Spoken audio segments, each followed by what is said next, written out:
শুক্রবারের দিন জুম্মার নামাজ পড়ে বাড়ি আসলি রান্না ঘরের তে গোশের ঘি রান্না বেরোলি মুখটা কালা হয়ে যায়। ওমা এত পদের ভর্তা দেখে খুশিতে মারিছে সাইডে লাফ।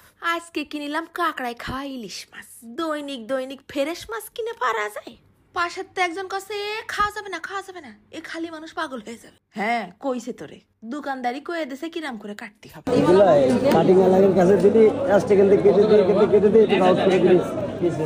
খাই এই দেখি মরি কি বাইসে থাকি, দাম দিচ্ছে না মোটে, তাই কেজি নেছে 1000 টাকা। মাছ তো না, পয়সা চাবাই খাওয়া। ঠিক দুপুরবেলা রান্তি যাব, অমনি দেখি ঝুম ঝুম করে বৃষ্টি হচ্ছে। তাই ভাবিলাম যে আজকে একটু ভর্তা পাটি করি। এই খুব বেশি না, 20 টাকানিক শুকনো ঝাল মাত্র। গাদা খানিক পিঁয়াজ দিয়ে আগে ভর্তা করে নেই। ঝাল খাতি খাতি জিবলের উপরতে এক পদ্মা চামড়া উঠে গেছে। কম সম ঝাল হলে ঠিক পুষায় না। খানিকটা ঝাল ভর্তার মধ্যে 2টো সিদ্ধ আলু ফেলাই দিয়ে আবার ছেনে নিলাম। আলু ভর্তা চটকাতি চটকাতি যতক্ষণ না হাতের সাথে আঠার মতন উঠে আসবে, তার আগে স্বাদ বেরোয় না। এইরকম করে কসুরমুখী ভর্তা খাইয়ে দেখিস কখনো? খাইয়ে দেখে নে একবার। সিদ্ধ করে নিছি কয়টা কসুরমুখী, আর ফেলাই দিলাম একটুখানি ঝাল ভর্তা। দিছি খানিকটা ধনে পাতা, আর নিছি 1 পিস লেবু। ভালো করে মাখায় মাখায় চটকায় মিশাই নেব। লেবুর পিসটা কিন্তু পুরোটা দেইনি, হালকা টকটক হবে। শালার স্বাদ কি মুখে লেগে থাকবে না।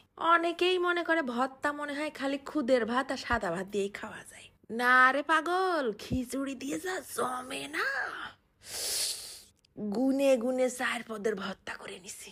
প্লেটটা আগে সাজাইনি, আজকে ঝাল ঝাল ভর্তা খাইয়েই জীবন দিয়ে দেব। এরপর খানিকটা সর্ষের তেলের মধ্যে ওই ইলিশ মাছটা কাটিয়ে বাইছে মাথা গুনে গুনে 4 পিস ভাইজে নিলাম। ঘিরানের জন্য দিলাম আবার 4-5টা শুকনো ঝাল ছিঁড়ে। এর সাথে আর কিছু লাগে বন্ডি? এইরাম এক থাল ভর্তা হলি গোশ ফেল। দেরি তো আর কিছুতেই সহ্য হচ্ছে না। আজকে রান্ধিলাম একদম ঝরঝরে করে নচো নচো খিচুড়ি। যাই হয়ে যাক, জিবলের আজকে কোনো ক্ষমা নেই। প্রথমে আগে ইলিশ দিয়ে এক গাল মারে গাড়িটা স্টার্ট মারি দিছি। 4 রকমের ভর্তা দিয়ে খিচুড়িটা লাগিছে একেবারে 4 রকমের স্বাদ।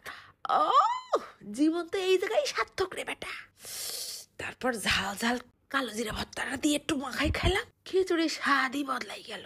কাগের নাকি রুচি আসে না, খাতি মনে চাই না। কারা এরা? আমি তো আল্লাহ রহমতে আজ পর্যন্ত এই রোগে ভুগিনি। আমিও একটু এই রোগে ভুগতে চাই রে শোনা, ওজনটা একটু কমুক। আলু ভর্তা দিয়ে, কসুরমুখী ভর্তা দিয়ে, আর মাঝখানে মাঝখানে ইলিশ মাছটা একটু কাটিয়ে নিয়ে গালের মধ্যে মনে আছে মারি দিছি অ্যাটম বোম। ওধারে পাকস্থলী ডেকে কষছে জিবলেটারে, খাস না মরে যাবি মরে যাবি। জিবলের এখন ওসব শোনার টাইম আছে? চুপ করে থাক, খাতি দে। এ লেবুটা পড়ে রয়েছে, মন খারাপ করবে না, তাই আবার চিপড়ে নিলাম 2-1 ফোঁটা।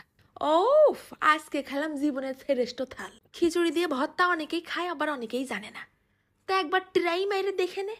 চলে গেলাম আজকে খাতি খাতি। ধন্যবাদ।